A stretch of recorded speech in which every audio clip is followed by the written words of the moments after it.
Hello everyone, I'm going to do one more video on my Function Health test results, okay? Because these aren't very popular videos, but I hope people will listen to this one because it is about cholesterol.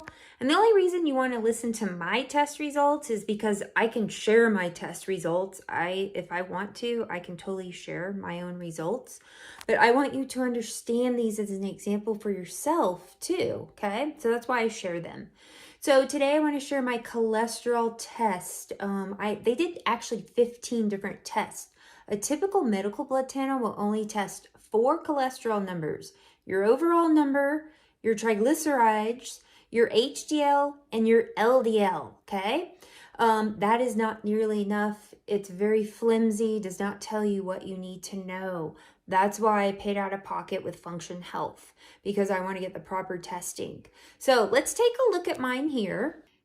Okay, so at first glance, this doesn't look too great. It says I have 8 numbers in range and 7 out of range.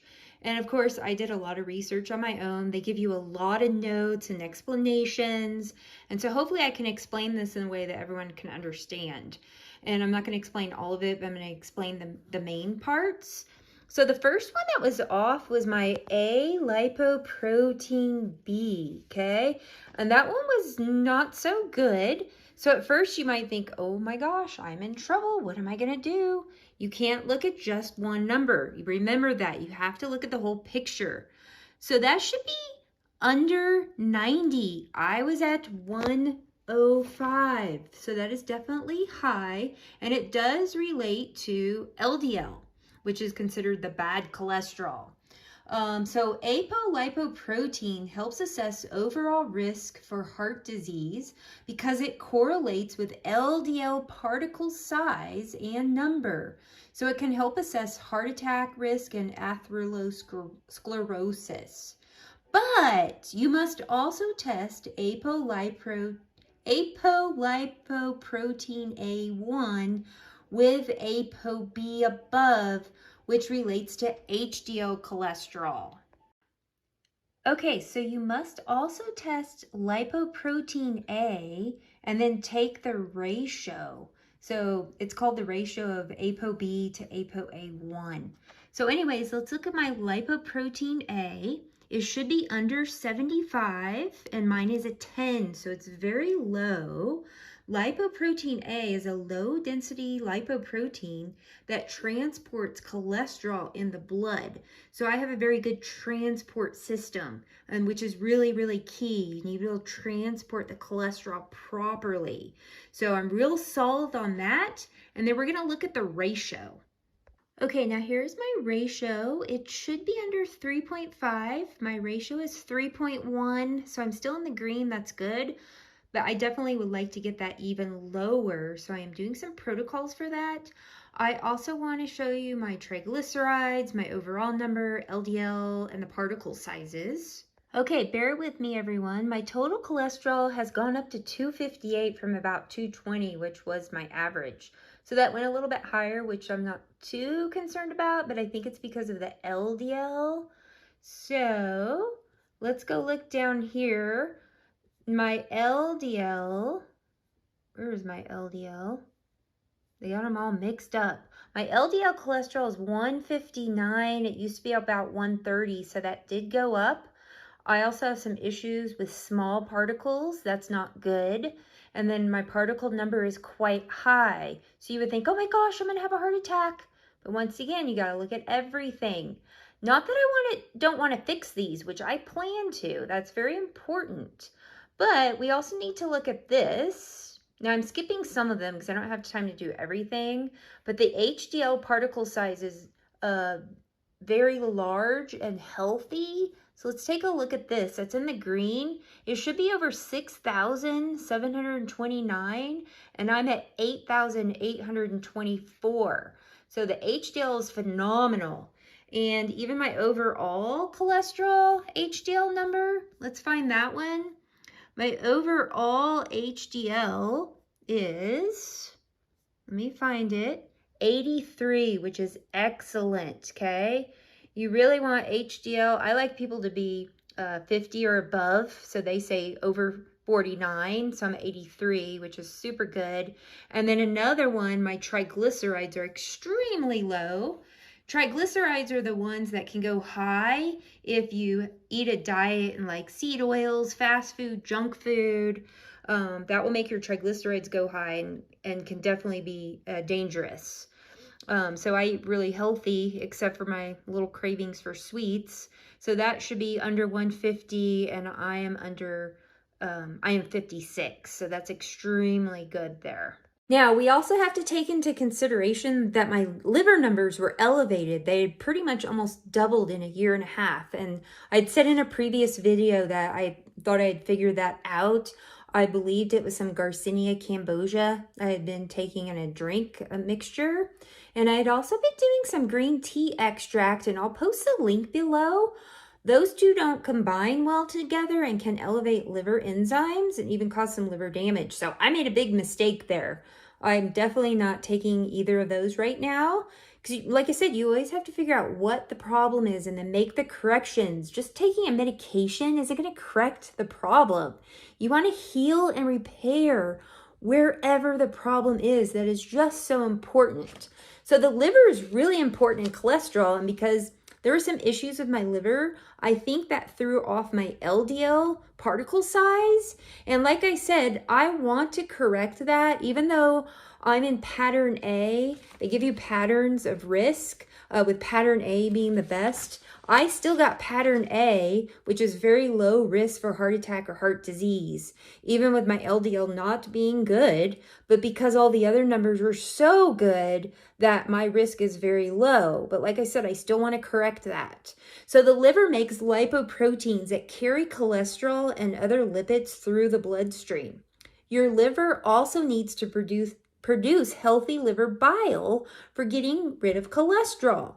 So I'm also taking TUDCA, which is really good for liver bile and making healthy liver bile, and then plant sterols. So Function Health did recommend some supplements. I always decide, no one decides for me. I decide by my own research and what I think is going on in my body.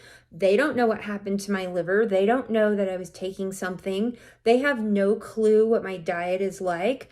I know myself. I live with myself 24 hours a day. So I have to look into myself. What was I doing to cause the issues, and how can I correct that in my own body? So one, I have to cut out my little treats, even the healthier versions. Way too much sugar there. Even the healthier versions do turn into glucose, and that can cause a problem.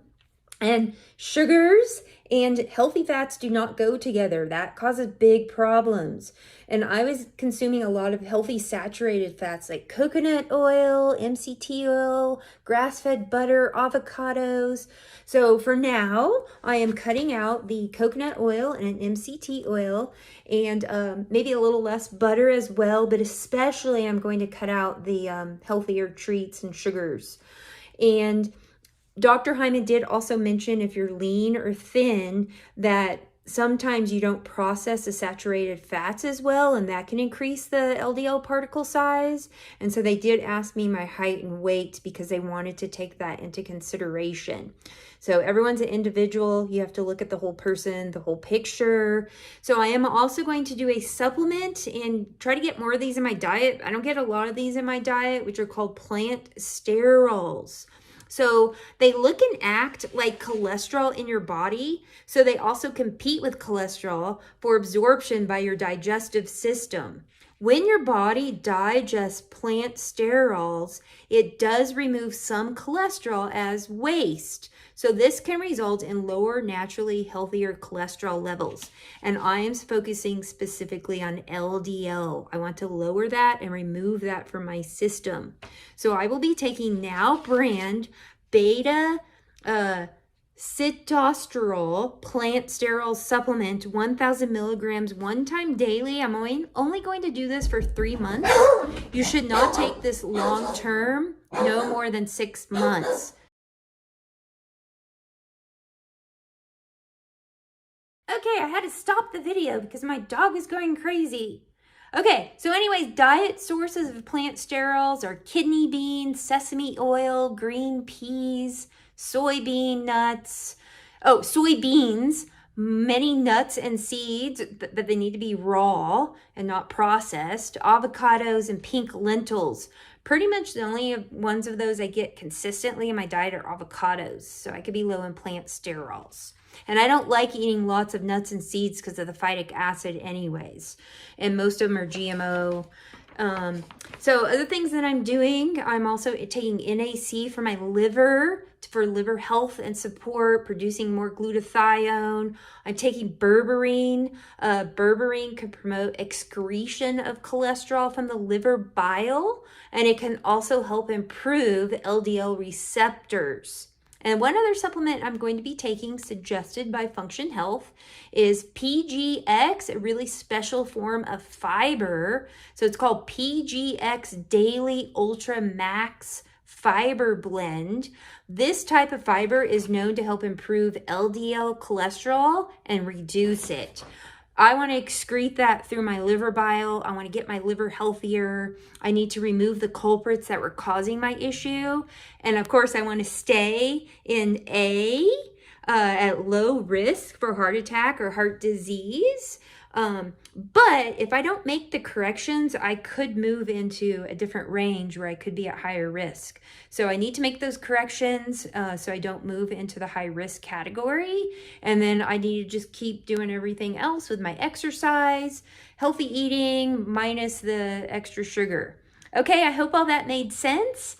And I love my cholesterol, and I hope you will love yours too, and that you will get the correct testing done on that, and not just the basic tests that really don't show you what you need to do, because taking medications can be very, very harmful, and especially if you don't even need them. What a disaster if I were to take a medication for this. Obviously, I'm not going to. I'm going to make the corrections health-wise, and then in 6 months, I get retested again. And I'll share my results and my improvements.